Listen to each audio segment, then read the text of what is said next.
Palavra da Verdade, a exposição bíblica com Hernandes Dias Lopes. Abra sua Bíblia comigo em Mateus capítulo 6, versos 19 a 34. Mateus capítulo 6, verso 19 a 34. O Senhor Jesus Cristo disse o seguinte: não acumuleis para vós outros tesouros sobre a terra, onde a traça e a ferrugem corrói, e onde os ladrões escavam e roubam.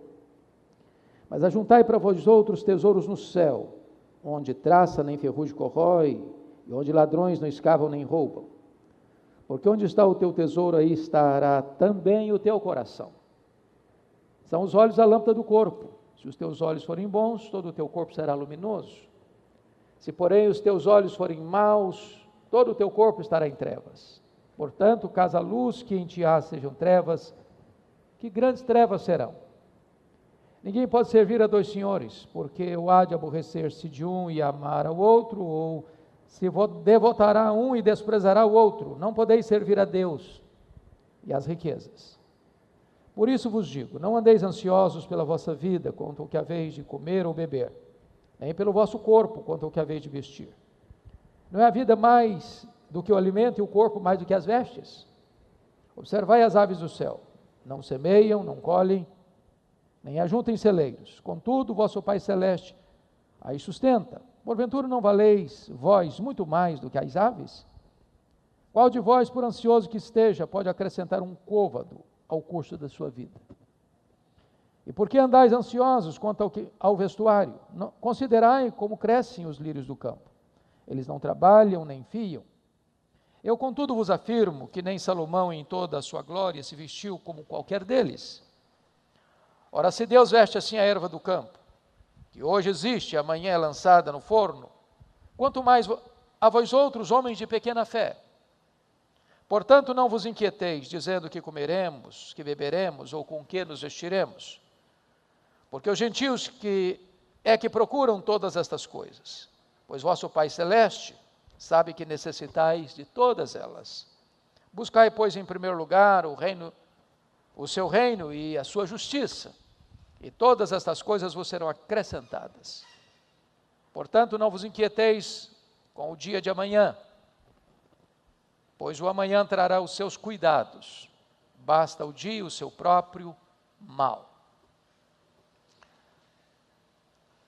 O Senhor Jesus Cristo, nesse conhecido e chamado Sermão do Monte, acabara de tratar com os seus discípulos acerca da espiritualidade com a porta trancada, ou também da espiritualidade secreta, privada, íntima, falando aqui da esmola, que você deve dar discretamente, falando da oração, que você deve fechar a porta do seu quarto, num relacionamento íntimo com Deus, e falando do jejum, que não se pode tocar trombetas. Mas agora o Senhor Jesus faz uma transição para o testemunho do cristão diante do mundo, publicamente, porque a vida cristã tem esses dois lados, a sua vida pessoal, particular, e também o seu testemunho no mundo. Você é sal e você é luz. E aqui ele trata de alguns assuntos da mais alta importância. A primeira questão que ele lida é: onde está o seu tesouro? Na terra ou no céu? É o versículo 19 a 21. E aqui o Senhor tem duas ordens e tem um esclarecimento. A primeira ordem é negativa, olha comigo o verso 19. Não acumuleis para vós outros tesouros sobre a terra, onde a traça e a ferrugem e os ladrões podem minar, podem tomar, podem destruir. O que Jesus quis dizer com isso? Não acumuleis para vós outros tesouros sobre a terra. Preste atenção na palavra acumular. Não é ter, é acumular, é ajuntar. é assambarcar. Bom, primeiramente o que Jesus não quis dizer. Primeiro, ele não quis dizer que você não possa ter riquezas. Não é pecado ser rico. O pecado é amar o dinheiro. O problema não é poder ter você. O problema não é carregar dinheiro no bolso, é entronizar o dinheiro no coração. Segundo, Jesus não está dizendo aqui que você não deva ou não possa ser previdente com relação ao futuro. Até as formigas que não têm chefe, trabalham no verão para ter reservas no inverno. Até os pássaros fazem ninhos para proteger os filhos e alimentá-los. Então Jesus não está falando aqui que você não possa ser previdente. Nem Jesus está dizendo aqui que você não possa usufruir o fruto do seu trabalho, honesto, digno, que recebe a bênção do Eterno. Porque a alma generosa prosperará, com ela não tem desgosto. Então a Bíblia nos ensina que isso é possível. Mas ajuntar tesouros sobre a terra é quando você lida com dinheiro de forma egoísta, avarenta, onde você retém mais do que justo, onde você acumula para você. Numa linguagem de Nabal, são as minhas reses. Ou numa linguagem que Jesus trata lá da parábola, são os meus tesouros, para o meu bem, para o meu conforto, para o meu deleite, só para mim. É isso que Jesus está aqui, então, proibindo. Isso porque nós não trouxemos nada e nós não vamos levar nada. Então, acumular só para si não é o que Jesus está ensinando, aliás, é o que ele está proibindo. Não ajunteis para vós tesouros na terra. Mas agora ele diz na ordem positiva, mas ajuntai para vós outros tesouros nos céus. E o que é juntar tesouro nos céus? Não é certamente você abrir uma linha de crédito celestial. Não é também você ter uma ideia de um reservatório lá, fruto das suas obras aqui. Ajuntar tesouros nos céus é você empregar dos recursos que Deus lhe dá, fruto do seu trabalho e da bênção do Eterno, para investir no reino, para ajudar o próximo, para socorrer o necessitado. Os reformadores tinham uma ideia brilhante sobre isso, que é o mistério do pobre e o ministério do rico. Para que Deus dá para você e para mim mais do que você e eu usamos para as nossas necessidades? Não é para acumular, mas é para repartir. E quando você investe no reino de Deus, na expansão do reino de Deus, na pregação do evangelho, na expansão da obra missionária, você está juntando tesouros nos céus. Quando você estende a mão ao necessitado, você está juntando tesouros nos céus. Isso é generosidade. A melhor ilustração que eu li sobre generosidade, nos últimos tempos, é muito simples de entender. Ele diz assim: você quer conhecer o que é generosidade? O que é juntar tesouros nos céus? O que é ter o coração aberto, a mão aberta, o bolso aberto, a casa aberta para abençoar? Faz o seguinte: compre um jarro de vidro transparente. Se você é mais chique, pode ser cristal, não tem problema. Bota na sua sala essa jarra, mas não põe flores, põe terra, só terra, para você passar por esse jarro todo dia e olhar. Isso vai lhe ensinar duas coisas. Primeiro, de onde você veio? Você veio do pó. Para onde você vai? Você volta para o pó. Do pó que você veio, você não trouxe nada.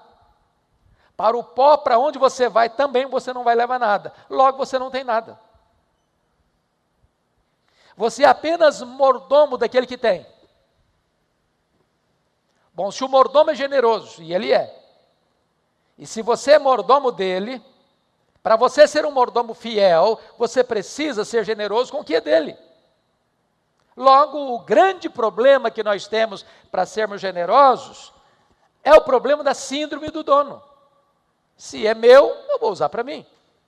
Mas se eu sou mordomo e o dono é outro e o dono é generoso, para eu ser um mordomo fiel, eu preciso ser generoso com aquilo que é do dono. Isso é ajuntar tesouros no céu. Mas notem comigo, irmãos queridos, que existe uma explicação necessária, porque onde está o teu tesouro, aí estará também o teu coração. Ou, em outras palavras, nosso coração estará na terra ou no céu, depende onde está o nosso tesouro. Bom, segundo lugar, como são os seus olhos? Versos 22 e 23. Jesus faz uma declaração, são os olhos a lâmpada do corpo. Há um ditado brasileiro muito conhecido: o que os olhos não veem, o coração não deseja. Seus olhos podem ser uma lâmpada a iluminar a sua vida, mas se eles forem maus, eles vão levar você para um caminho errado. Pega a história do Davi. Ele viu uma mulher e ele a desejou. E ele coabitou com ela. E o desdobramento é que ele mandou matar o marido dela. Jeitosamente se casa com ela para tentar esconder o seu pecado. E quando você lê a história de Davi dali para frente, você conclui quantas desgraças e tragédias aconteceram na vida dele, simplesmente por causa de um olhar. Não do olhar. O problema não foi o olhar.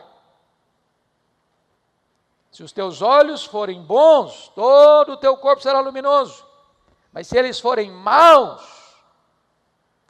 então eles levarão a você a uma ruína. Porque se a luz que em ti há forem trevas, quão grandes trevas serão? Deixa eu tentar tornar isso mais simples. Todos nós sabemos que a mulher é um ser belíssimo, criado por Deus, obra-prima de Deus.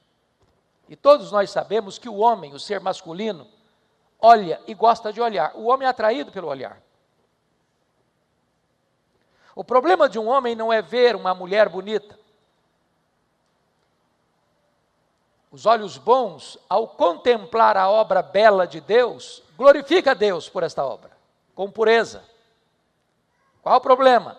Esse olho que é belo, com olhos maus, lascivos, pecaminosos e impuros, e deseja o que não é lícito para usá-lo de forma pecaminosa. São os olhos maus. Tirando desse campo, pense comigo em Acã, que olha uma barra de ouro. Olha a possibilidade de pôr a mão em algo que não é dele, que foi proibido possuir, mas a cobiça do coração e os olhos maus crescem com o desejo de enriquecimento. O problema não é a barra de ouro, o problema não é olhar, o problema é olhar com olhos maus. O problema é desejar aquilo que não é lícito, é apropriar-se daquilo que não é legítimo. E quantas desgraças e tragédias acontecem no mundo, irmãos, por causa desse olhar, desse mau olhar, desse olhar cheio de impureza, ganância, avareza e pecaminosidade. Mas vamos ao terceiro aspecto de Jesus. A quem você obedece como Senhor? Confira comigo o versículo 24. E aqui há 4 realidades solenes que o texto nos apresenta. Primeira realidade. Jesus vai dizer que o dinheiro não é neutro. Veja aí comigo. Ninguém pode servir a 2 senhores, porque há de aborrecer-se de um e amar ao outro, ou se devotará a um e desprezará o outro. Não podeis servir a Deus e as riquezas. Vejam vocês que Jesus chamou dinheiro ou riqueza de mamon. Para Jesus, dinheiro não é uma moeda, é uma entidade. Entidade. Essa palavra mamon, na língua original, significa o que se armazena, ou o que se confia. Então, na verdade, Jesus está dizendo que a riqueza é personificação, é uma entidade. Jesus não chamou César de Senhor, Jesus não chamou o diabo de Senhor, Jesus não chamou o mundo de Senhor, mas Jesus chamou riqueza de Senhor, uma entidade. Segundo, Jesus diz que o dinheiro é um senhor que exige dedicação exclusiva. Você não pode servir a Deus e servir ao dinheiro ao mesmo tempo, porque o dinheiro exige exclusividade. É um senhor carrasco. O dinheiro é um bom servo, mas é um péssimo patrão. É por isso que pessoas se casam por dinheiro, se descasam por dinheiro, corrompem por dinheiro, são corrompidas por dinheiro, dão propina por dinheiro, recebem propina por dinheiro, matam por dinheiro, morrem por dinheiro, sequestram por dinheiro. Esse mundo está nessa convulsão social porque os homens estão se submetendo a esse senhor chamado Mamon, a esse senhor Deus chamado Mamon. Talvez é o ídolo mais adorado da nossa geração. O que Jesus está dizendo é que nem Deus, nem o dinheiro aceitam devoção parcial. Se você for servo de um, você não pode ser servo do outro.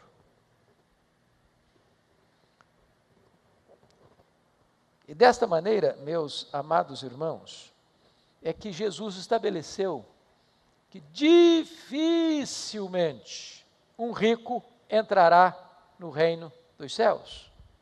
E Jesus usou uma ilustração. É mais fácil passar uma agulha, passar um camelo no buraco de uma agulha, do que um rico ser salvo. E muita gente inventa muita coisa, que é esse buraco da agulha, é uma abertura do muro de Jerusalém. Tudo isso aí é bobagem. Jesus está usando uma figura dizendo que é impossível. Absolutamente impossível. E ele está usando o rico aí, não o rico no sentido, do rico que ama o dinheiro, que acumula dinheiro, que gosta do dinheiro, que se submete ao dinheiro. Os discípulos ficaram escandalizados com a radicalidade de Jesus. E Jesus, olha, o que é impossível para os homens é possível para Deus. Aí você encontra um Zaqueu rico, que ao ter o encontro com Jesus, eu abro mão. Dou metade dos meus bens, se eu defraudei alguém, eu devolvo 4 vezes mais. Porque o que o homem não pode fazer, Deus faz. Mas o ponto que Jesus estabelece aqui, meus amados irmãos, é que quem serve a Deus não pode viver mais debaixo do jugo de Mamon. E quem é escravo de Mamon não pode ser um servo de Deus. Onde está o seu coração e quem domina o seu coração? Mas a última colocação de Jesus nesse testemunho da igreja diante do mundo, o que ocupa o primeiro lugar em sua vida? O reino dos céus ou as coisas materiais? Está aí nos versos 25 a 34. Quando Jesus introduz o assunto da ansiedade. E eu não sei quão ansioso você é. Eu não sei se você chega a ponto de roer as unhas. Mas talvez você conheça uma pessoa ansiosa. Ou quem sabe até você viu uma pessoa ansiosa hoje. Porque você se olhou no espelho antes de vir para cá. A ansiedade é considerada um mal desse século. Atinge pessoas de todos os estratos sociais, de todos os segmentos religiosos, de todas as faixas etárias. A ansiedade resulta em outras doenças perigosas, ou em doenças perigosas. As doenças chamadas psicossomáticas, que lotam os hospitais. Mas nós precisamos, à luz do texto, perguntar o que não é ansiedade. Primeiro, ansiedade não é desprezar as necessidades do seu corpo. Foi Jesus quem nos ensinou a orar. O pão nosso, de cada dia, dá-nos hoje. Então isso não é ansiedade, você se preocupar com as necessidades do seu corpo. Segundo, ansiedade não é proibir a previdência quanto ao futuro. Mesmo que você ganhe pouco, não gaste tudo. Em qualquer orçamento, seja de um salário mínimo, seja de uma grande fortuna, você não pode gastar tudo que ganha. Precisa ajuntar para a hora da necessidade. Até os animais fazem isso. A formiga faz isso. Por que não nós? Terceiro, ansiedade não é estar isento de ganhar a própria vida. Tem gente que diz, não, eu vou cruzar os braços, é Deus que cuida de mim, não vou trabalhar não. Bom, isso não é a ausência de ansiedade, isso é preguiça, isso é irresponsabilidade. Quem não quer trabalhar também não coma. Deus nos ensinou a trabalhar 6 dias na semana e descansar 1. Tem gente que quer descansar 7, talvez trabalhe 1. Não é o que Jesus está ensinando então. Quarto, a ansiedade não é estar isento de dificuldades na vida. Claro que não. Você tem dificuldade, eu também tenho, todos nós temos. Bom, mas então o que é ansiedade? Primeiramente eu quero dizer a você que a ansiedade é algo destrutivo. A palavra ansiedade significa puxar em direção oposta, rasgar ao meio, asfixiar, tirar o oxigênio. Uma pessoa ansiosa, ela fica derrotada, não pela circunstância, mas pelos seus sentimentos. Ela já entra em campo para lutar fragilizada. Ela já está estrangulada emocionalmente, fragilizada psicologicamente, enfraquecida espiritualmente.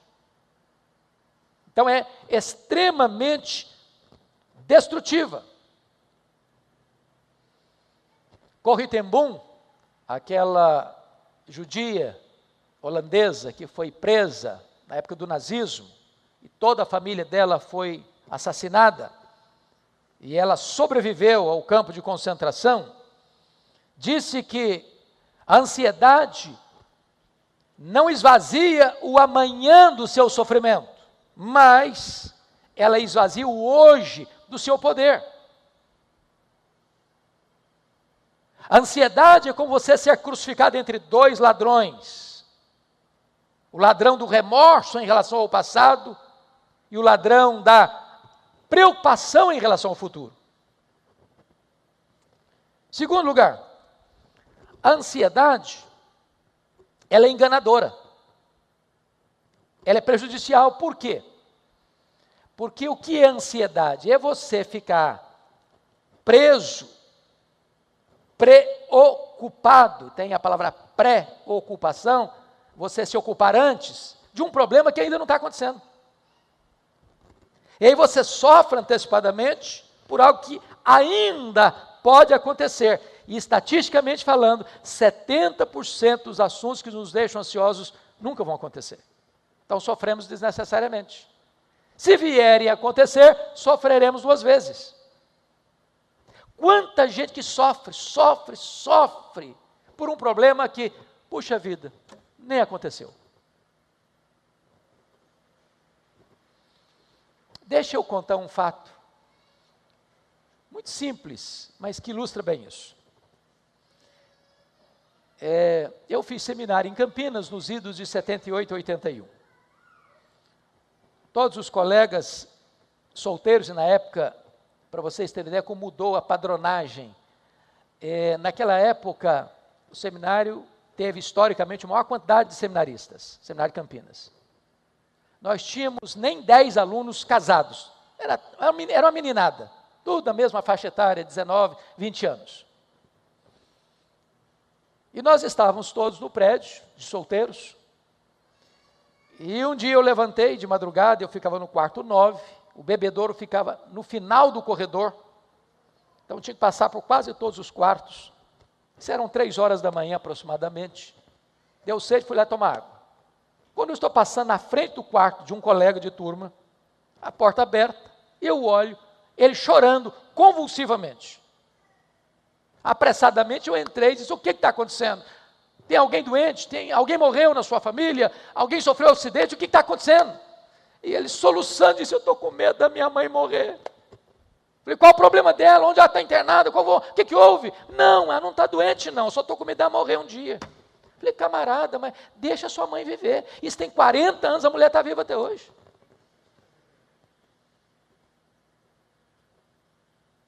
Eu tomei um susto um dia, quando cheguei no pátio da igreja, uma mãe com uma criança de 2 anos chorando. Falei: mãe, o que houve? Eu estou com medo da minha filha crescer e não casar. Falei: mas nem cresceu ainda. Para que está sofrendo assim? Tem gente que antecipa a situação e sofre, desnecessariamente. A ansiedade é, então, prejudicial. Mas, em terceiro lugar, a ansiedade é inútil. Pois Jesus pergunta: quem, por mais ansioso que esteja, pode acrescentar um côvado, 46 centímetros, ao curso da sua vida? Ou seja, Jesus está dizendo o seguinte: ok, você é ansioso, está preocupado demais com amanhã, com a vida, com o futuro, com o emprego, com o trabalho, com moradia, com o estudo, com faculdade, com profissão, etc, etc, etc, etc. Quem pode, pelo fato de estar tão ansioso com tudo isso, dar uma acrescentada de apenas mais 45 centímetros na jornada da vida? É inútil. Inútil. Mas mais do que isso, irmãos, mais do que isso, a ansiedade, ela rouba de você a percepção clara das coisas. A ansiedade tem a capacidade de acrescentar o problema e diminuir sua capacidade de enfrentamento. Por exemplo,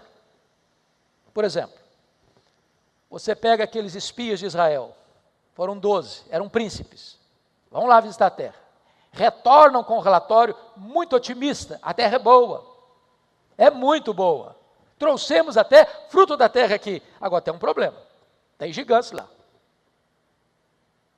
E 10 dos 12 disseram: não dá para nós.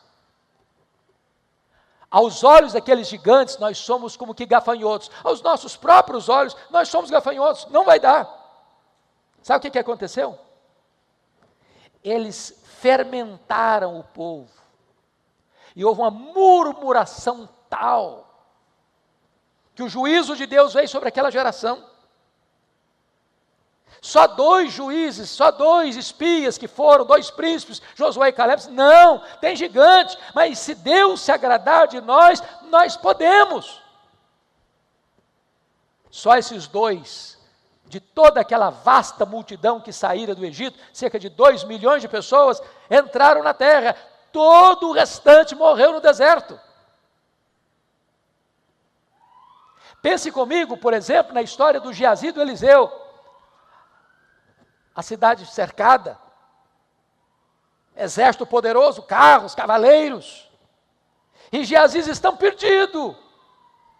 E Eliseu disse: Deus, abra os olhos desse moço para que ele veja. Às vezes, quando você está ansioso, você só vê o problema, você não vê a solução. Você só vê a sua fraqueza, você não vê o Deus Todo-Poderoso que está do seu lado para proteger você.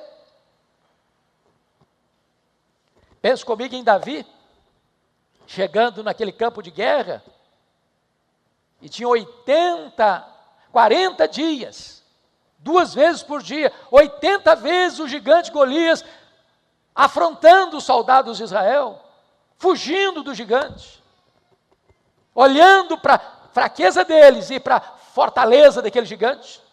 Davi chegou e olhou com os outros olhos. Para que esse incircunciso filisteu para afrontar os exércitos do Deus vivo? Quando você está ansioso, você só vê o problema. E às vezes a solução chega e você acha que a solução é problema, como os discípulos no mar da Galileia. 3 horas da madrugada, o mar agitado, eles na iminência de um naufrágio, e Jesus anda sobre as águas, e eles veem e dizem, é um fantasma, e ficaram com mais medo ainda. Então a ansiedade é capaz de tirar os seus olhos da solução, para colocar os seus olhos apenas nas dificuldades. Mas eu quero concluir esse ponto dizendo o seguinte: ansiedade é sinônimo de incredulidade. Jesus Cristo disse, os gentios que não conhecem a Deus, é que se preocupam com todas essas coisas, que comeremos, que beberemos, com que nos vestiremos. Mas vós deveis buscar em primeiro lugar o reino de Deus e a sua justiça, e as demais coisas vos serão acrescentadas. Então o ponto é o seguinte, sabe por que você e eu ficamos ansiosos às vezes? É porque nós duvidamos que Deus seja suficientemente poderoso e bom para cuidar da nossa vida. Nós tiramos os olhos daquele que está no controle, que tem as rédeas da história em suas mãos, e colocamos os olhos em nós, nas nossas fraquezas e no gigantismo das circunstâncias. É por isso que o apóstolo Paulo, texto que foi lido hoje na liturgia, escrevendo para a igreja de Filipos, diz, não andeis ansiosos de coisa alguma. Em tudo, porém, sejam conhecidas diante de Deus as vossas petições, pela oração, pela súplica, com ações de graças. E a paz de Deus, que excede todo entendimento, guardará o vosso coração e a vossa mente em Cristo Jesus. Quando você reconhece quem é Deus, você o adora. Quando você sabe que Ele é seu Pai, você põe suas necessidades nas mãos dEle. Quando você reconhece que Ele é bom, você começa a dar graças a Ele. E no lugar da ansiedade, vem a paz de Deus, como sentinela, a guardar sua mente e o seu coração. E eu concluo, tratando como você vence a ansiedade. Jesus nos dá 3 orientações aqui para vencer a ansiedade. Primeiro, vencemos a ansiedade quando nós entendemos que Deus é o nosso Pai, e conhece todas as nossas necessidades. Veja comigo o verso de número 32, na parte B. Pois o vosso Pai Celeste sabe que necessitais de todas elas. Entenda isso. Eu e você somos pais, mães, e nós queremos o melhor para os nossos filhos. E Jesus, fazendo uma interpretação correta, disse, vós que sois maus, sabeis dar boas dádivas aos vossos filhos, quanto mais o vosso Pai Celestial. Se um filho pedir um pão, ele não dá uma pedra. Se ele pedir um peixe, ele não dá uma cobra. Se ele pedir um ovo, ele não dá um escorpião. Nosso Pai Celeste trabalha para aqueles que nele esperam. Ele tem o melhor para nós, e toda bondade procede dele. Então você vence a ansiedade quando você entende isso. Deus é seu Pai, Ele sabe o que você precisa, e Ele é o seu provedor. Segundo, vencemos a ansiedade quando sabemos que ao cuidarmos das coisas de Deus, Deus cuida das nossas coisas. Buscai, pois, em primeiro lugar o reino de Deus e a sua justiça, e as demais coisas vos serão acrescentadas. Cuide das coisas de Deus. Ele é seu Pai. Ele sabe o que você precisa. E na medida que você está cuidando das coisas dele, Ele está cuidando das suas coisas. Finalmente, nós vencemos a ansiedade quando nós descansamos no cuidado diário de Deus. Você pode ler comigo em voz alta o verso 34, vamos juntos? Vamos lá? Portanto, não vos inquieteis com o dia de amanhã, pois o amanhã trará os seus cuidados. Basta o dia seu próprio mal. Nem você nem eu administramos o futuro. Deixa o futuro nas mãos de quem está lá no futuro. Ele está lá no futuro, como está exatamente aqui agora no presente. Ele tem o controle do futuro. Então deixe o futuro nas mãos de Deus. Viva o seu dia. Descanse o seu coração no cuidado de Deus. Ele tem o controle de tudo. Ele cuida de você. Ele ama você. Ele é seu pai. E a ordem dele é: não ande ansioso. Coloque esse fardo, essa mochila pesada aos pés do Senhor, como disse o apóstolo Pedro, lançando sobre ele toda a vossa ansiedade. Que Deus nos ajude. Amém. Palavra da Verdade, a exposição bíblica com Hernandes Dias Lopes.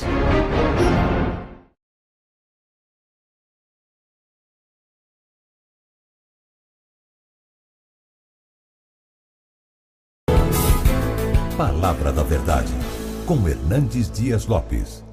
E eu quero convidar você para abrir a sua Bíblia comigo na carta aos Hebreus, capítulo 6. Hebreus, capítulo 6, versos 9 a 20. Lido o texto, mantenha a sua Bíblia aberta para acompanhar a exposição da passagem. Hebreus 6, a partir do verso 9. Está escrito o seguinte: quanto a vós outros, todavia, ó amados, estamos persuadidos das coisas que são melhores e pertencentes à salvação, ainda que falamos desta maneira. Porque Deus não é injusto para ficar esquecido do vosso trabalho e do amor que evidenciastes para com seu nome, pois servistes e ainda servis aos santos. Desejamos, porém, continue cada um de vós mostrando, até o fim, a mesma diligência, para a plena certeza da esperança, para que não vos torneis indolentes, mas imitadores daqueles que pela fé e pela longanimidade herdam as promessas. Pois quando Deus fez a promessa a Abraão, visto que não tinha ninguém superior por quem jurar, jurou por si mesmo, dizendo: certamente te abençoarei e te multiplicarei. E assim, depois de esperar com paciência, obteve Abraão a promessa. Pois os homens juram pelo que lhes é superior, e o juramento, servindo de garantia para eles, é o fim de toda contenda. Por isso, Deus, quando quis mostrar mais firmemente aos herdeiros da promessa a imutabilidade do seu propósito, se interpôs com juramento, para que, mediante duas coisas imutáveis, nas quais é impossível que Deus minta, forte alento tenhamos nós, que já corremos para o refúgio, a fim de lançar mão da esperança proposta, a qual temos por âncora da alma, segura e firme, e que penetra além do véu, onde Jesus, como precursor, entrou por nós, tendo se tornado sumo sacerdote para sempre, segundo a ordem de Melquisedeque. Amém. Então eu quero conversar com vocês nesta manhã sobre uma segurança inabalável. Bom, eu acho que todos vocês sabem que este texto é precedido pelo texto mais difícil desta carta, o texto talvez mais complicado de entendimento de todo o Novo Testamento, que é o capítulo 6, 4 a 8, a questão da apostasia. E ele disse no capítulo 6 que aqueles que caíram, é impossível outra vez renová-los para arrependimento. E a pergunta é sobre quem o autor está falando, que caíram e não podem ser recuperados. É de pessoas salvas? É de crentes lavados no sangue do Cordeiro? É de gente que estava com o nome no livro da vida, selado com o Espírito Santo, justificados pela fé, convertidos a Cristo? Eram ovelhas? Eram templo da habitação de Deus? Ou eram apenas pessoas crentes nominais, que embora membros de uma igreja visível, não faziam parte da igreja invisível. Se vocês perceberem, a própria leitura do texto de hoje já responde esta pergunta. A apostasia não é de crente salvo, mas é de crente nominal. O contexto aqui é de judeus que vieram para o cristianismo e, em virtude da perseguição, estavam de volta para o judaísmo. Se estavam de volta para o judaísmo, depois de terem abraçado o cristianismo, é porque na verdade não eram verdadeiros convertidos, eram nominais, era apenas uma adesão e não uma conversão. E aqui no verso 9, notem vocês que existe uma conjunção adversativa, há um contraste. Quanto a vós outros, todavia. Então ele está contrastando os apóstatas com os verdadeiros crentes, mostrando para nós que não há possibilidade de o texto anterior estar ensinando a perda da salvação. Aqui ele está deixando claro que os verdadeiros crentes, regenerados, selados, habitados pelo Espírito Santo, cujo nome está no livro da vida, no rol de membros da igreja do céu, da igreja invisível, esses não podem se perder jamais.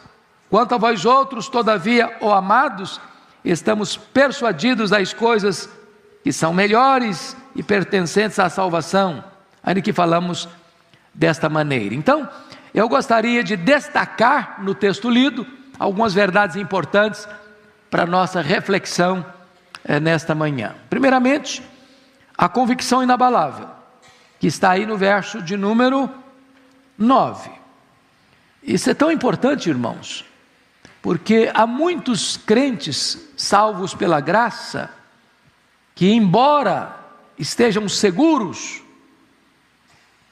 nas mãos do divino pastor,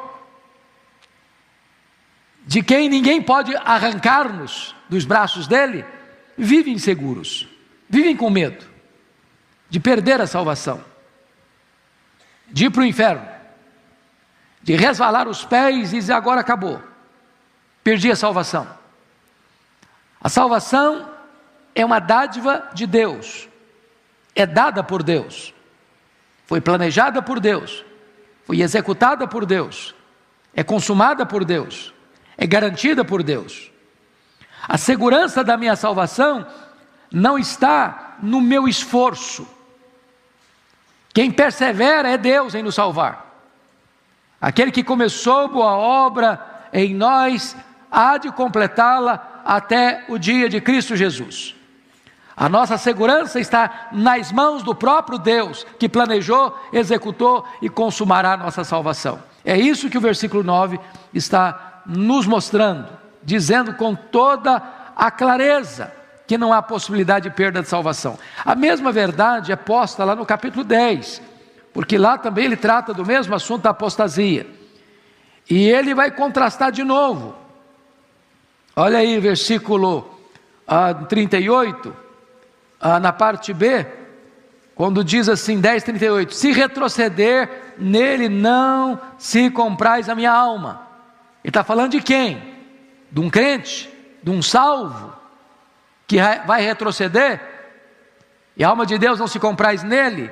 Olha a resposta no verso 39, nós, porém, olha a adversativa aí, olha o contraste aí, nós, porém, não somos dos que retrocedem para a perdição, somos, entretanto, da fé para a conservação da alma. Então você vai ver apóstata. O que é um apóstata? É alguém que tornou-se membro da igreja, foi batizado. Pensa comigo em Judas Iscariotes, ele era um apóstolo. Pensa comigo em Demas, ele era um cooperador de Paulo. Pensa comigo em Simão, o mágico, lá em Atos 8. Ele foi batizado. Então, o rol de membros da igreja militante, da igreja aqui da terra, não bate necessariamente com o rol de membros do livro da vida.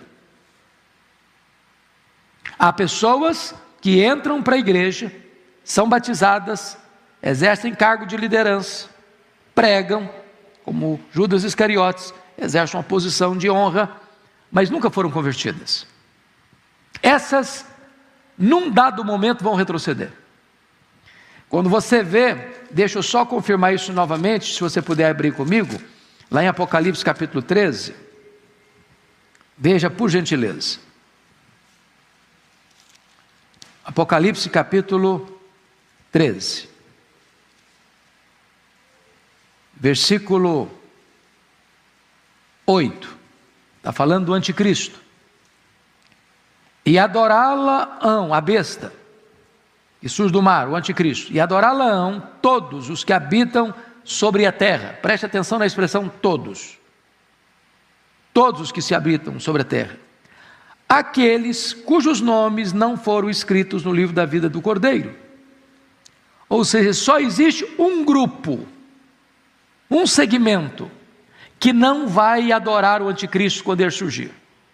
Quem são esses? Aqueles cujos nomes estão escritos no livro da vida. Em outras palavras, aqueles que foram salvos, eles jamais perecerão. Aqueles que estão lavados no sangue do Cordeiro, jamais retrocederão. Aqueles que foram justificados pela fé, esses jamais apostatarão. Hebreus, como toda a Bíblia, não ensina de forma nenhuma a possibilidade de se perder a salvação. Ao contrário, é uma segurança e uma convicção inabalável. Vamos avante no capítulo 6, agora versículo 10, uma evidência eloquente. Olha aí, 6:10. Porque Deus não é injusto para ficar esquecido do vosso trabalho e do amor que evidenciastes para com o seu nome, pois servistes e ainda servis aos santos. Então, aqui ele está demonstrando o seguinte: qual é a evidência de que alguém está salvo? Como é que você pode identificar uma pessoa salva? E ele está dando uma evidência aqui. Qual é a evidência que ele oferece para nós? Primeiro, o trabalho. Depois o amor. Primeiro o amor, depois o trabalho. Ou seja, quando você ama, você é nascido de Deus. Quem não ama nunca conheceu a Deus. Quem não ama está nas trevas. Quando você ama, qual é a evidência desse amor? Não é palavra, não filhinhos, não ameis apenas de palavras, mas de fato e de verdade. Quando você ama, você trabalha, você serve. Isso é amor, não é discurso, é ação. Por exemplo, a Igreja Presbiteriana de Pinheiros, nessa pandemia, tem pregado o Evangelho, tem falado do amor. Mas se eu falasse apenas de amor aqui, de forma teórica, lá na ponta as pessoas estão passando necessidade, poderiam não entender o meu discurso. Quando a igreja se propõe a levantar, e hoje já são mais de 60 mil cestas básicas, para distribuir para o Brasil e para o mundo, para outros lugares, isso é serviço, isso é ação. Quando a Bíblia diz, você pode ajudar o seu próximo, e você diz, vai em paz, Deus te abençoe, ou volta outro dia, tendo possibilidade de ajudá-lo agora, eu não posso dizer que eu amo, se eu não sirvo, se eu não estendo a mão, se eu não abro o coração, se eu não abro o bolso, se eu não abro a casa, porque o texto está dizendo que aqueles irmãos, eles fizeram um trabalho, porque amaram e evidenciaram esse amor para com Deus, através de quê? Do serviço aos santos. Como é que você prova que você ama a Deus? Quando você serve ao seu irmão, é quando você socorre o seu irmão. Porque como é que eu posso amar a Deus a quem eu não vejo, se eu não amo o meu irmão a quem eu vejo? Agora, preste bem atenção nisso. O mesmo Deus que não se lembra dos seus pecados, se lembra dos seus atos de bondade. Quando você dá um copo de água a alguém que está com sede, em nome de Jesus, você não fica sem galardão. Deus se lembra disso.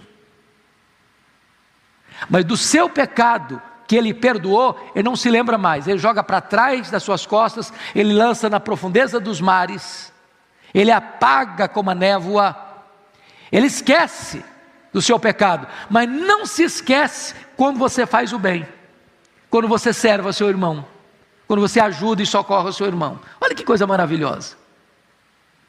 É por isso que a Bíblia fala de galardões.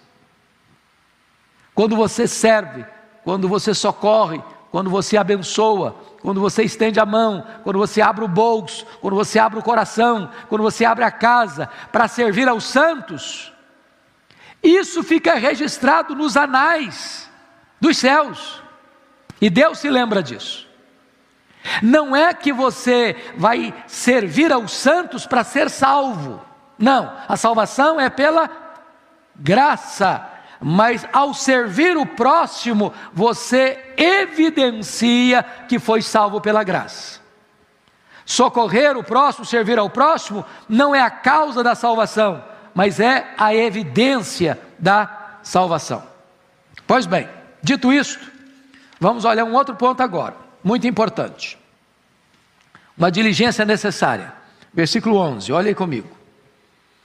Desejamos, porém, continue cada um de vós mostrando até o fim a mesma diligência para a plena certeza da esperança. O que ele está dizendo? Ele está dizendo o seguinte: não basta você ter um arroubo de entusiasmo para ajudar o próximo num momento pontual e depois afrouxar as mãos, depois botar a vida no piloto automático e deixar a vida levando você.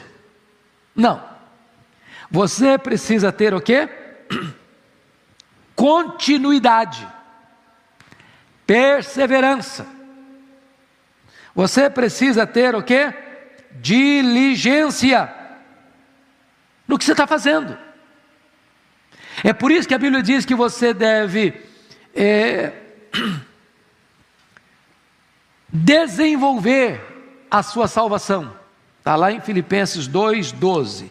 Dá uma olhadinha rapidinho comigo aí, para entender, porque esse texto às vezes as pessoas têm dificuldade de entender o significado dele. Filipenses 2:12, olha aí.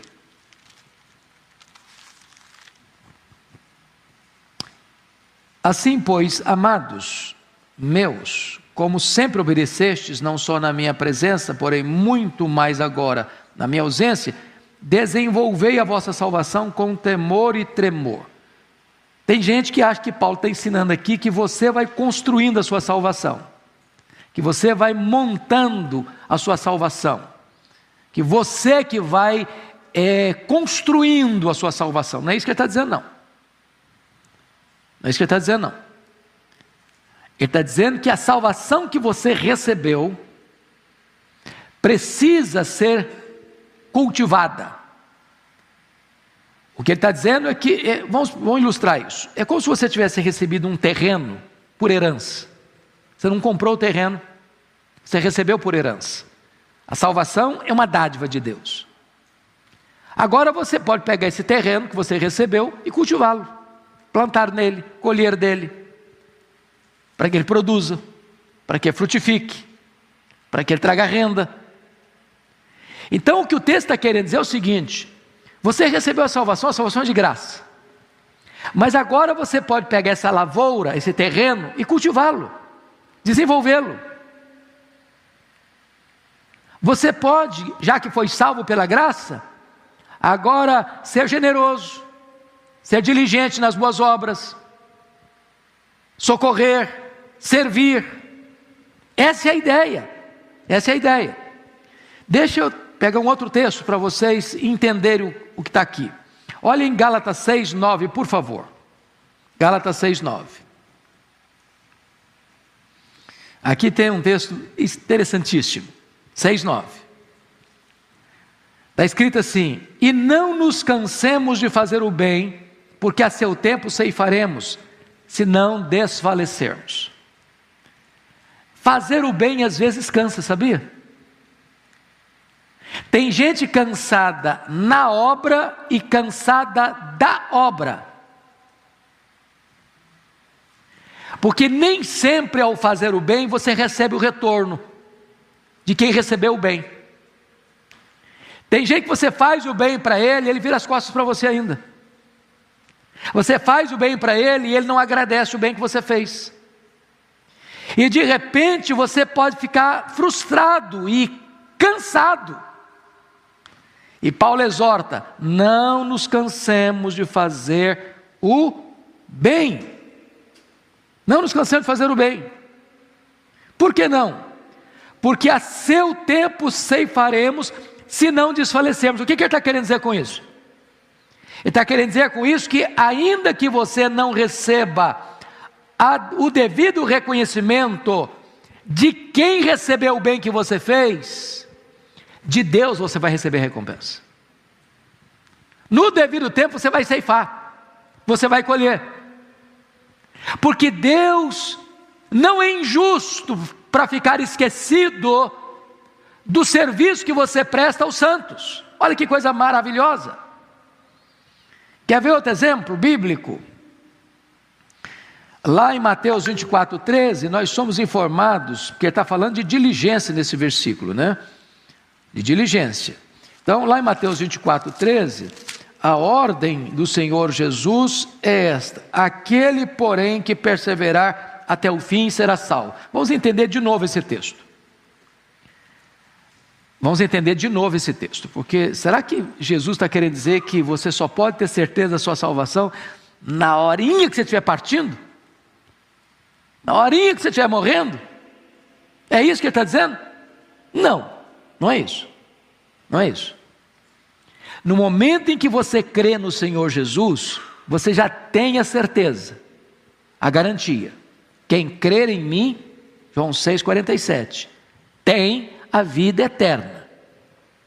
Quem disse isso? Jesus. Você acha que Jesus mentiria para você? Jamais. Então o que ele está dizendo? Se você crê, você tem o quê? A vida eterna. Quem é que tem a vida eterna? Quem crê. O verbo não está no futuro, terá. Está no presente indicativo. Quem crê, tem.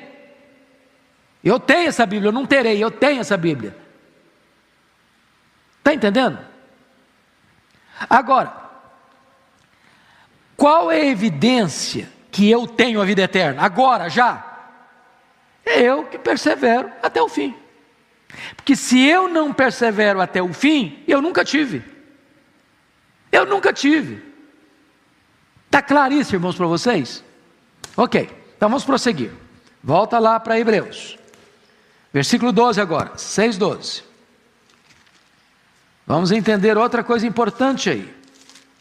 Hebreus 6:12.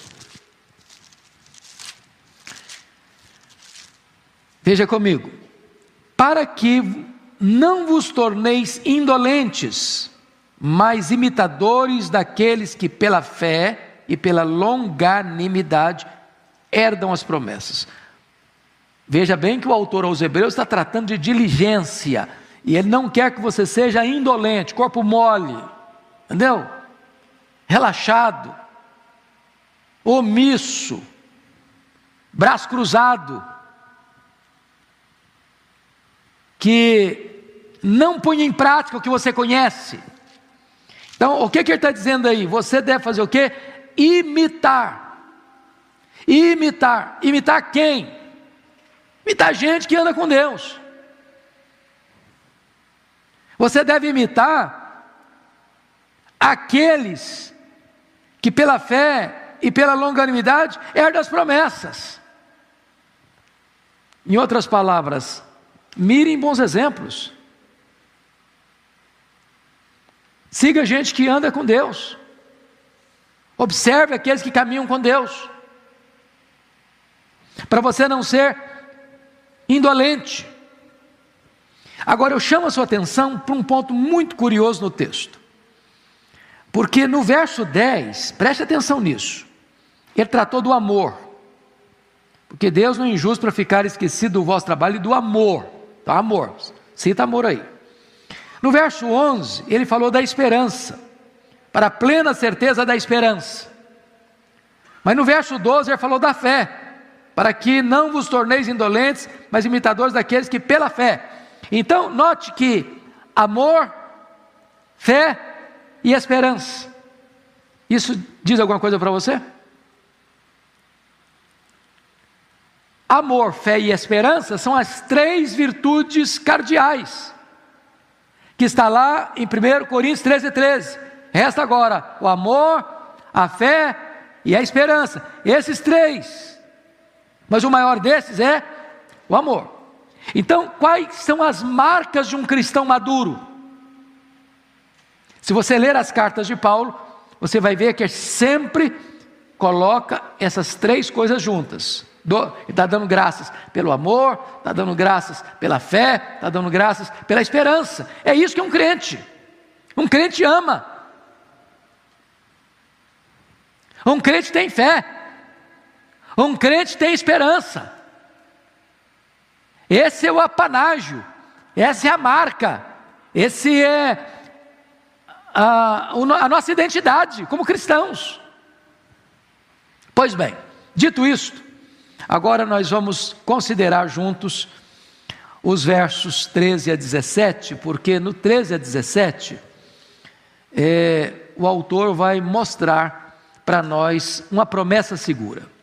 Pois quando Deus fez a promessa a Abraão, visto que não tinha ninguém superior por quem jurar, jurou por si mesmo. Vamos entender isso aqui, irmãos, porque naquela época não tinha todos os aparatos que nós temos hoje, do trabalho jurídico, né, dos cartórios, das garantias, que se tem num contrato de compra e venda, né?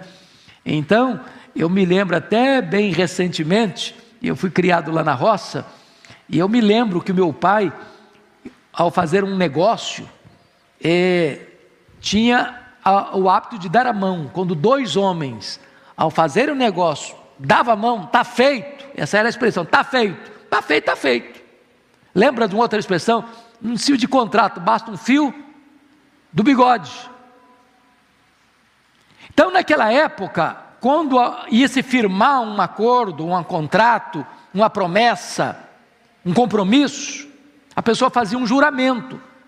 Ao fazer um juramento, alguém maior do que ele cessava a contenda. Ou seja, não tem dúvida, está seguro, está certo, não dá para mudar mais, não volta atrás mais, não vira casaca mais, não desfaz mais o negócio, entendeu? O juramento cessava a contenda, cessava qualquer demanda, dúvida, incerteza. Agora, o autor está dizendo que Deus não tem ninguém maior que Ele para jurar. Então Deus jura por si mesmo, para dar garantia das suas promessas.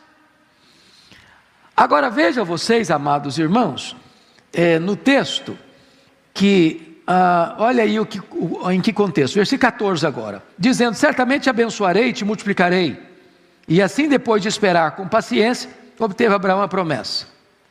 Pois os homens juram pelo que lhes é superior, e o juramento servindo de garantia, para eles é o fim de toda a contenda. Por isso Deus, quando quis mostrar mais firmemente aos herdeiros da promessa a imutabilidade do seu propósito, se interpôs com juramento. Agora vamos entender essa questão, que essa palavra foi dada para Abraão, né? Essa citação aqui do versículo 14, você percebe que ele está citando um texto do Velho Testamento. Que texto é esse que ele está citando? Se você for no rodapé da sua Bíblia, está citando Gênesis 22, 16 e 17. Em que contexto? Em que contexto?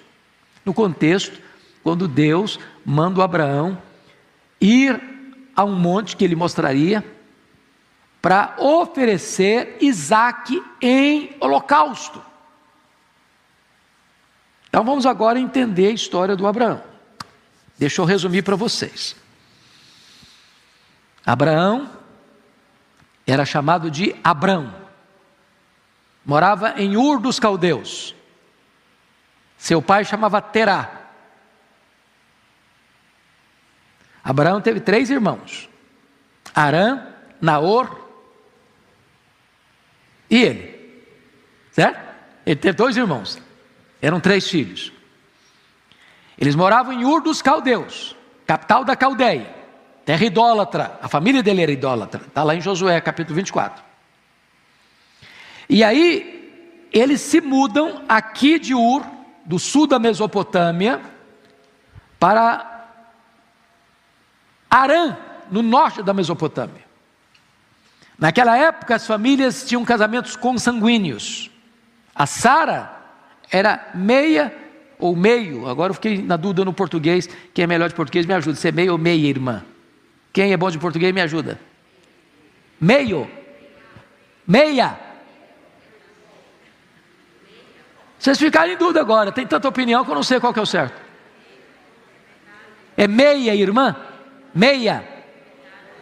Ok, então é meia, ficou certo agora. A Sara era meia irmã do Abraão. O pai da Sara era o Terá, outra mulher. Então, Abraão se casa com a meia irmã, Sara. Pois bem, aí, ele tem 75 anos quando Deus diz para ele: sai da tua terra, no meio da tua parentela, e vai para um lugar que eu te mostrarei. Te abençoarei, e através de ti abençoarei as famílias da terra, as nações do mundo. E Deus prometeu outras vezes que a descendência dele seria como as estrelas do céu, e outra feita diz que a descendência dele seria como as areias da praia do mar. É claro que é um termo hiperbólico, né?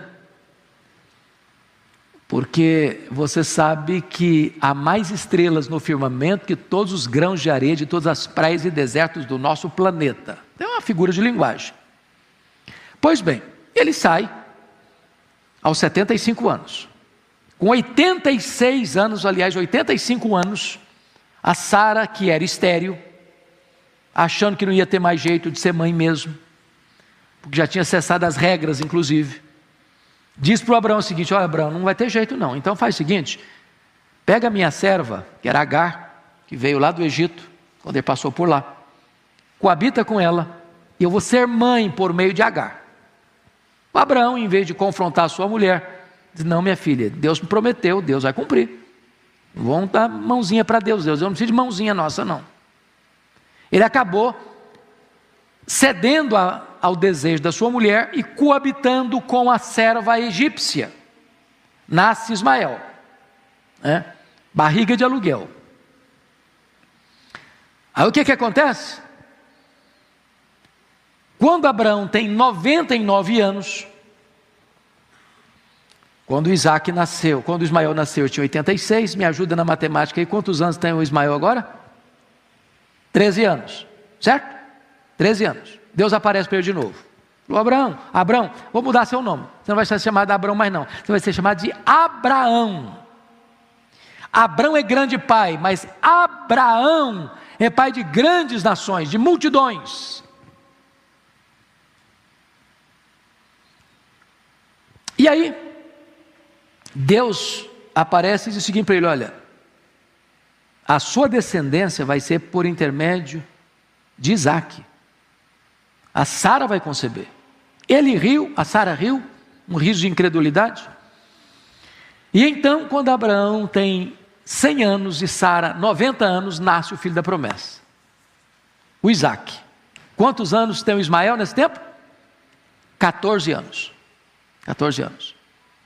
Diz a Bíblia que quando o Isaque foi desmamado, e na cultura da época se desmamava no 3º ano, quantos anos tem o Ismael então? 17 anos. Na festa do desmame do Isaque, a Sara flagra o Ismael caçoando, zombando, escarnecendo do Isaque. O que está por trás?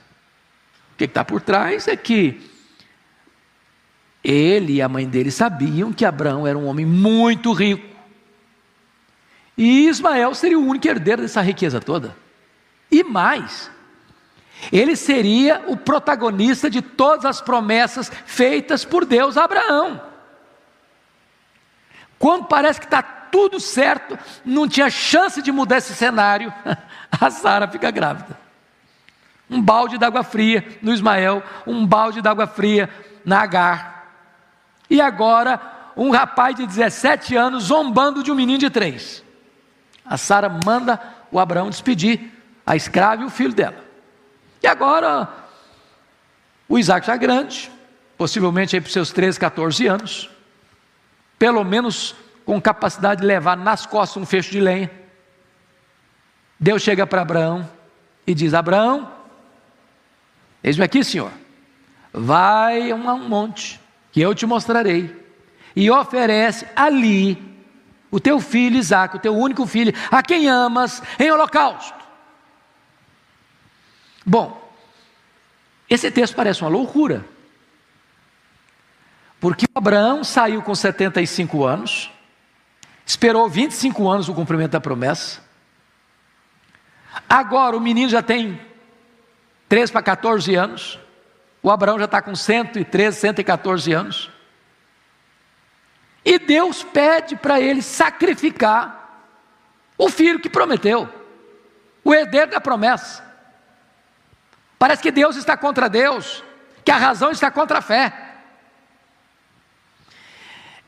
E nesse momento, irmãos, o Abraão, diz a Bíblia, que não pergunta, não questiona, não duvida, não adia, não protela, levanta de noite. A Bíblia não diz, mas eu acho que ele não falou com a Sara. Se falasse, eu acho que quem ia ser sacrificado era o Abraão. Levanta cedo, racha lenha, pega 2 servos, pega o cutelo, pega fogo, bota a lenha nos animais, parte para a viagem. Ninguém sabe de nada, só o coração dele. Eu fico imaginando o Isaque pulando de alegria, fazendo uma viagem com o pai. 3 dias, que legal. E eu fico imaginando as emoções do Abraão. E diz a Bíblia que no 3º dia, eles avistam um monte. Aliás, Abraão avistou o monte que Deus havia indicado. E Abraão disse para os 2 rapazes, 2 servos: fique aqui, fique aqui, fique aqui com o animal. Eu e o menino iremos lá. Tendo nós adorado, voltaremos. E Hebreus 11 explica isso dizendo que Abraão acreditava que Deus era poderoso para quê? Para poupar o menino? Não. Deus era poderoso para quê? Para ressuscitar o menino. Sabe o que significa isso? Na mente de Abraão, de fato, ele iria sacrificar o seu filho.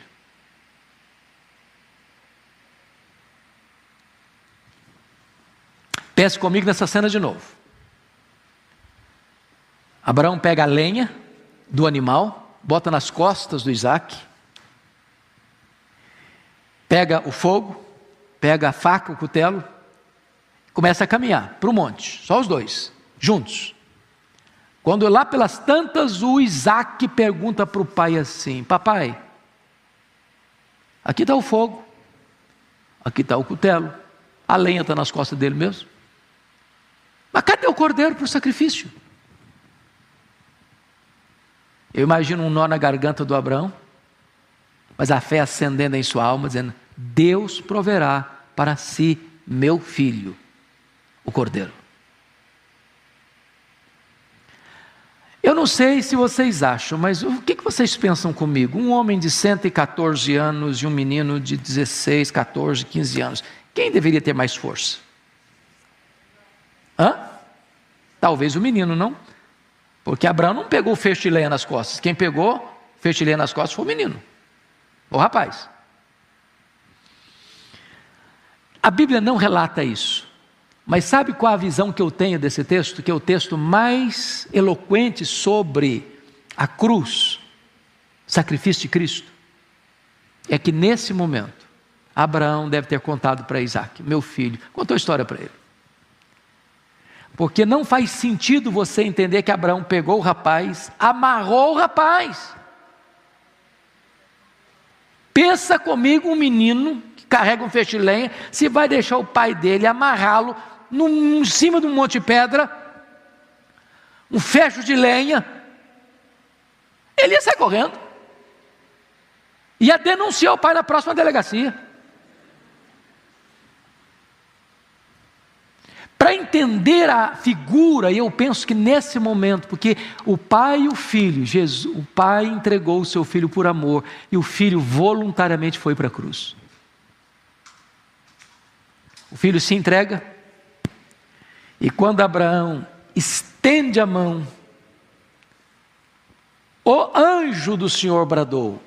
O anjo do Senhor é uma teofania, não é um anjo, é o anjo. Bradou do céu: Abraão, não faças nenhum mal ao menino. Agora eu sei que tu me temes. Ele olhou um cabrito, um cordeiro, sacrificou, e aí Deus refaz com ele a promessa. Jurou por si mesmo que o abençoaria, que o multiplicaria. Deus, não tendo ninguém superior a ele mesmo para jurar, jurou por si mesmo. O que a Bíblia destaca aqui, que você deve olhar para os heróis da fé, você deve olhar para quem caminhou na esperança, olha para Abraão. Você quer esperar? Olha para Abraão. Então eu queria que você fosse comigo para Romanos 4, porque lá Paulo interpreta melhor o que é essa esperança do Abraão. Vá lá comigo, por favor, para Romanos 4. Aqui tem uma expressão belíssima.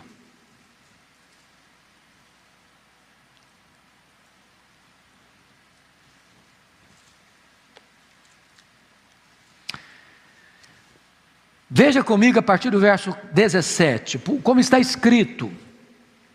Como está escrito: por pai de muitas nações te constituí, perante aquele no qual creu, o Deus que vivifica os mortos e chama à existência as coisas que não existem. Abraão, verso 18, esperando contra a esperança, creu, para vir a ser pai de muitas nações, segundo lhe fora dito, assim será a tua descendência. E sem enfraquecer na fé, embora levasse em conta o seu próprio corpo amortecido, sendo já de 100 anos, e a idade avançada de Sara, não duvidou por incredulidade da promessa de Deus, mas pela fé se fortaleceu, dando glórias a Deus, estando plenamente convicto de que Ele era poderoso para cumprir o que prometera, pelo que isso lhe foi também imputado para a justiça. Então, o que o autor aos Hebreus está nos ensinando, voltando para Hebreus 6? Ele está nos ensinando a termos esperança nas promessas de Deus. O que Deus prometeu, Ele vai cumprir. Pois bem, queridos irmãos, o que ele está querendo dizer é que a esperança de fé não é nenhuma fantasia.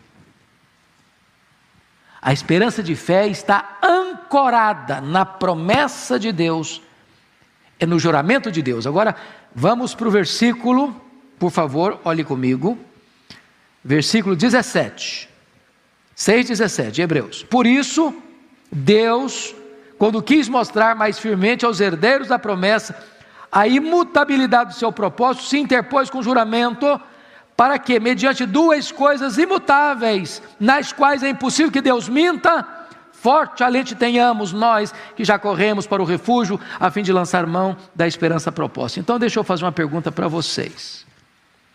Quais são essas duas coisas imutáveis aí? Quais são essas duas coisas imutáveis? Para nos dar garantia da salvação. Quais são? As duas coisas imutáveis que ele está dizendo aqui, primeiro, é a promessa de Deus. Deus prometeu, ele é fiel para cumprir. Segunda coisa imutável, que não pode mudar. Primeiro é a promessa, segunda é o juramento. É o juramento. Deus não só deu a promessa, Deus selou essa promessa com um juramento. Deus pega a própria cultura do povo, uma linguagem que o povo entendia. Quando alguém ia fazer um contrato, firmar um negócio, firmar um acordo, um compromisso, um pacto, se fazia juramento. Ao fazer juramento, a mão está dada, o fio do bigode está presente, compromisso está selado, não volta atrás. Então Deus deu a promessa, e a promessa já é imutável, mas Deus quer fortalecer ainda mais, dar mais garantia. Em outras palavras, Deus é o avalista da sua própria promessa. Deus está botando a sua assinatura no contrato, fazendo um juramento, dizendo, o que eu prometi é imutável, não muda. A segurança da sua salvação é inabalável.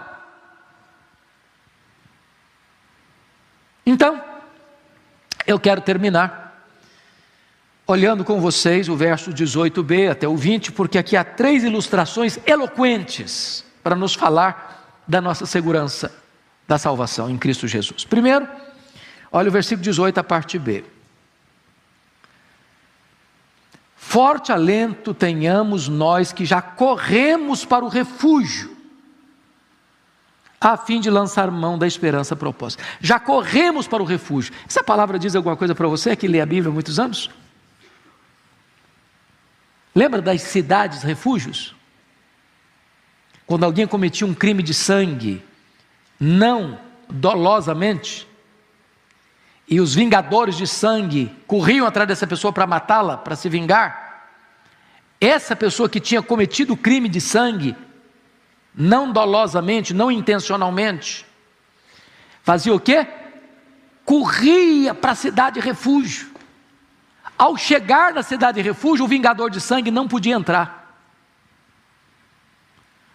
Mas essa cidade refúgio, irmãos, apenas era um exemplo, um tipo de quem é Cristo para você e para mim.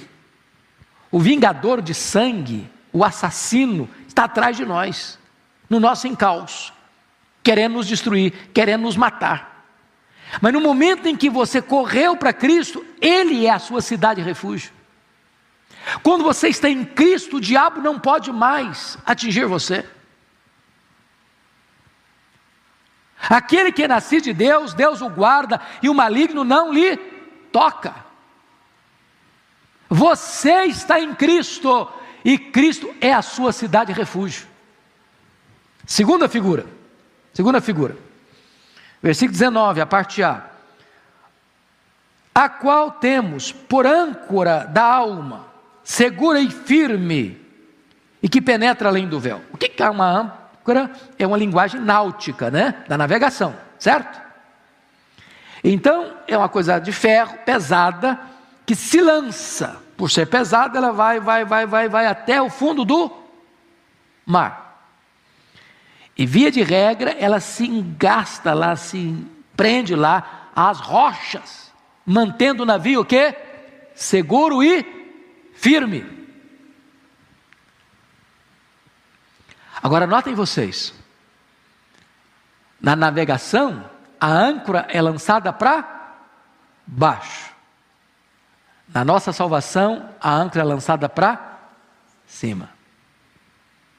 Você tem uma âncora segura e firme, firmada lá em cima.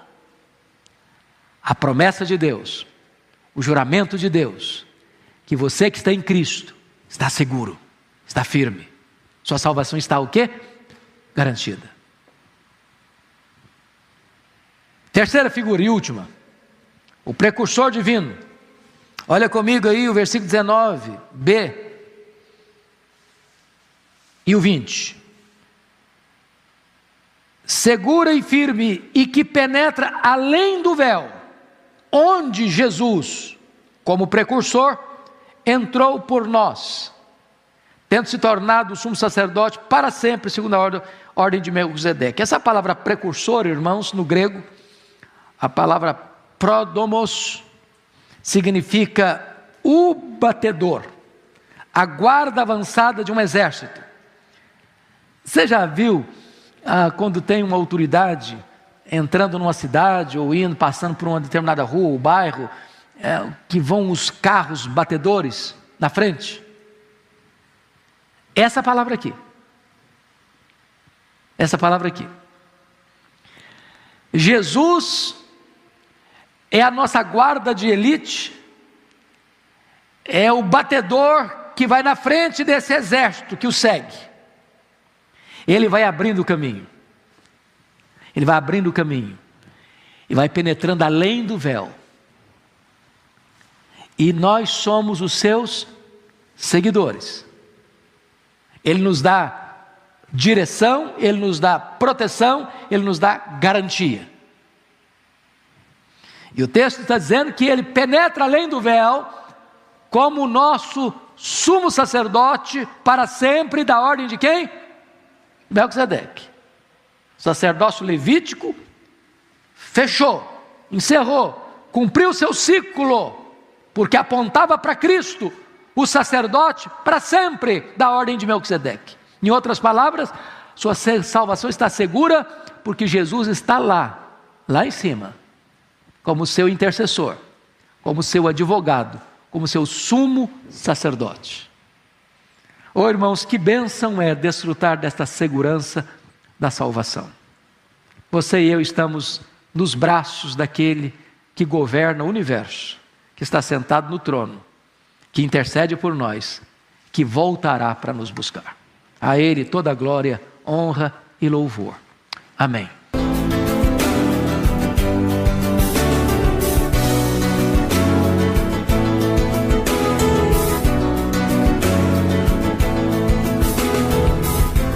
Palavra da Verdade, com Hernandes Dias Lopes.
chung một nhà, từ đó chẳng ngại gần xa. Sóng gió nào cũng sẽ qua, miễn là có em ở đây cùng ta. Nằm ngoan nghe anh vỗ về, vỡ tuyệt vời không chỗ chê. I'm lucky man, có được em như lành chung số đề. I was a playboy, nhưng đó là anh trước đây thôi. Không còn muốn đi đêm, muốn ở nhà cùng em ngắm mây trôi. Tay đang trong tay, nhìn mắt em là anh đủ say rồi. Bấm chắc trở lại rồi làm gì tiếp theo em sẽ biết ngay thôi.